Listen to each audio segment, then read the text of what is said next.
Мектебімізде 49 оқушы білім алады.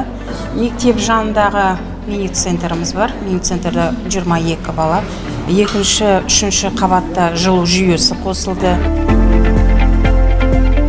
352 ауыл бір мезгілде барлығы тапсырыс берсе, бағасы көтеріледі, содан кейін ажиотаж болады. Қырда тұрған ауылдар бірінші кезекте көмірмен ауыл тұрғындарды қамтамасыз ету керек.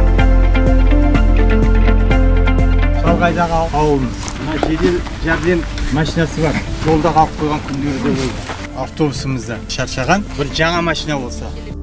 Мен өткенде тапсырма берген болатын. Шалғай ауылдарда көліктің сапасы жоғары болу керек.